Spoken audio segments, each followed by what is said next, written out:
Breaking news and update regarding Blake Lively extorting Taylor Swift.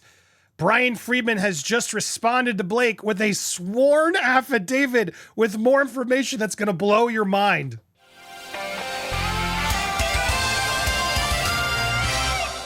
Welcome to Popcorn Planet. I am Andy Signore. This update is nuts, guys. My gosh, if this is all true, which I suspect it is, Blake Lively, you're awful. You are so awful, and we were all right.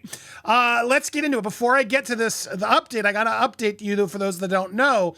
We reported yesterday that Blake Lively's lawyer allegedly threatened Taylor Swift and extorted her to release a public statement in support of Blake, or text messages would be released. They also accused Taylor of Blake of asking Taylor to delete text messages. This was the original letter that was sent by Brian Friedman. Well, Blake Lively's team was very quick to respond. I've never seen them respond so quick because this headline went everywhere. And so they quickly responded to all the outlets. Well, no, we deny it. We deny it. This isn't true, blah, blah, blah, blah. And of course, because the media's in their pocket, all these outlets are just bending over. And yes, Blake's response is here as well. I've never seen more people get what they want through the media coverage than these two. It's wild. But Brian Friedman responded to this. This was a letter where they, it should be noted, this was anonymously sourced and they're just abusing us again. And this is categorically false, blah, blah, blah, blah, blah. There's no evidence. Meanwhile, it's not signed by Gottlieb. It's not signed, I swear by, this is false. It was signed by Ezra Hudson, a different lawyer, not from that firm, which was odd to me. It was a big red flag. Well, if you're going to come out so fiercely and deny it, maybe get the lawyer who's being accused to deny it themselves. Well, Brian was quick to point that out. In his response this morning that just dropped hot off the presses, we write in response to this letter to strike our motion to ask the court to strike my letter. The letter was submitted in response to Miss Lively's consolidated defendant, Miss Reynolds, together defendants, on purporting to inform the court of their request to intervene in an action pending before a different federal court relating to a motion of Taylor Swift's company, Venable, to quash the subpoena served on them by my office. The premise of the motion is that I made a deliberate and shameless misinterpretation to the court and that the facts set forth in the May 14th letter are false and unfounded. That is not so. Attached here too, as Exhibit 1, is an affidavit executed under penalty of perjury,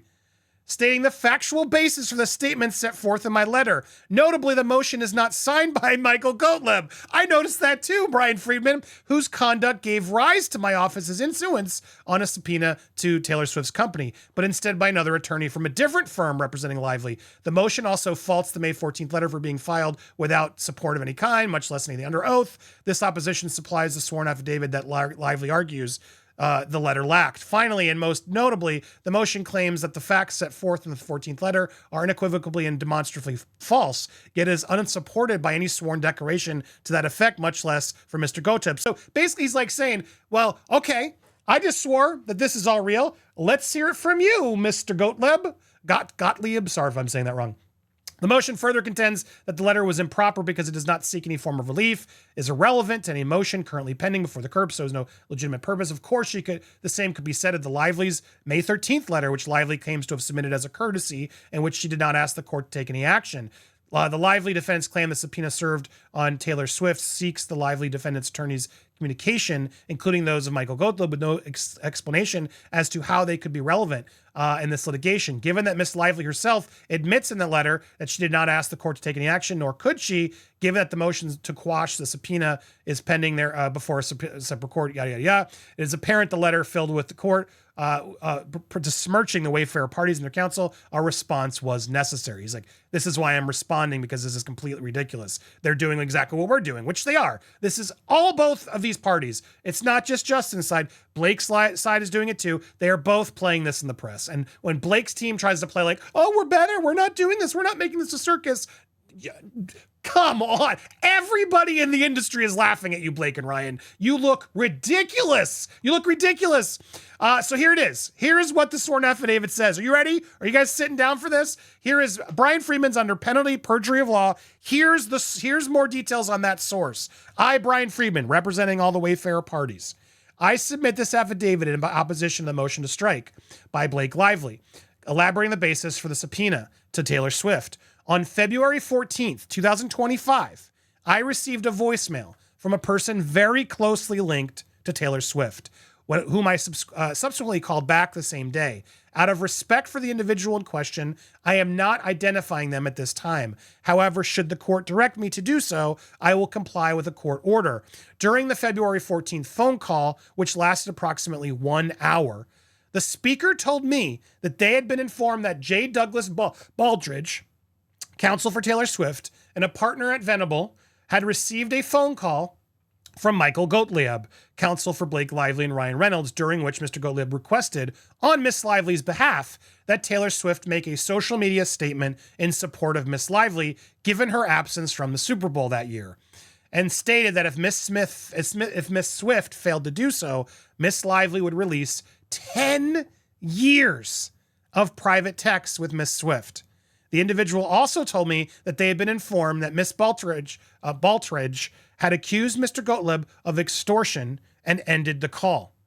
During the same 14th call, the individual told me that they had been informed that 4 or 5 months earlier, Miss Lively had requested that Miss Swift delete her text messages with Miss Lively. I was connected to this individual through a mutual friend who informed me that the individual wanted to talk. We have had several phone calls since February 14th. On a later call with the same individual, the individual told me that Mr. Baltridge had sent a written communication to Mr. Gottlieb relating to their phone conversation. My office issued a subpoena to Taylor Swift for the purpose of seeking the aforementioned written communication. I swear under penalty of perjury. Guys, do you get how big this is and how much this is exploding in Blake and Ryan's face? This is unreal. And again, I'm going to promote this shirt. I put it on again. Taylor Swift is declaring, I am nobody's dragon, girl. I am not your dragon. I've stayed quiet. I've stayed away. But girl, now that I'm getting dragged in this, you're about to get run over because I am not going to hold back. And I would bet you all of this was like, well, you got to do that. You got to serve me. Yes, here's the tip, but you didn't hear it from us. You got to push it. You got to push it. And I bet you there's a part of Taylor that's kind of like, yes, subpoena me, do it. I mean, of course, as Ron said yesterday, Ron Zambrano told us, yeah, every celebrity pushes back, all this sort of stuff happens. But man, this is ugly. Notice, Taylor Swift, one of the most litigious people in the world, is not coming forward to deny any of this. Typically, when her friends, women under fire, are put in the spotlight like this, she is very quick to go after and declare and have her team shut up everybody. It's unreal the power Taylor Swift wields. Love her or hate her, it's all facts. The fact that she's not, we'll see, give it a day or so. If we don't hear from Taylor today to squash all of this and clear the air, well, that tells you everything. And I wouldn't be put about, if I bet you someone on Taylor's team has confirmed this to Justin's team. I wouldn't be surprised at all if this isn't coming from them directly. Look, we're frustrated too. We'd like to help, but our hands are tied unless you subpoena us. Just like the New York Times did to Blake Lively for those texts, right? Well, we're going to need this if you're going to do it. It's all biting her back in the butt. Why would she want those texts deleted? I'm so fascinated. Who is the source? Oh my God, this is getting good. This is getting good. Blake and Ryan must be, can you imagine the stress they are facing right now? Because now it's all coming ahead. As I've been predicted and I've been told by very good sources, this is going to explode so disgustingly in their faces. All these trolls out there supporting Blake on behalf of Amber, Heard, everybody else. Of course they are. They're all going to look so stupid when the truth comes. When people in Blake and Ryan's camp who have been silent and trying their damnedest for this to go away, when their statements start coming out, when more and more come out to expose the thing that we've all been saying, which all the streamers, all the outlets are afraid of, Ryan and Blake, because they still wield the power. That's why this story is so important and why it's so messed up. No disrespect to Justin, who is for sure suffering, and I support because he's being wronged, but this is bigger than Justin. This is bigger. This is about abuse of power in Hollywood. Just as we're learning in the Diddy trial, which we're covering in great detail, and I hope you'll join those tips.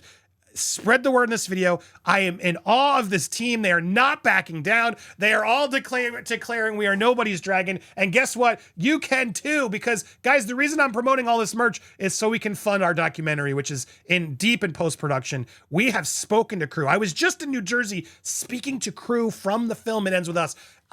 That's why I'm so passionate, even more so about this topic, because the insight I've been gathering that we're putting into this doc, to tell the truth, it is mind-boggling.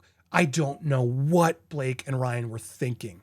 No one on that set is confirming what you said. And I've spoken to dozens of people, guys. Stay tuned. If you want to support, you can become an investor. Get the It Ends With Us investor pack. It's on our store. Or heck, get the I'm Nobody's Dragon shirt. It's all available in our store. Well, the sticker pack. You can get the hat I'm wearing, all the logos. Check out all the stores. It's all the items in the store. It's there. Thanks to everybody who's been picking it up. Support it. We got so much more coming. I can't wait to share with you.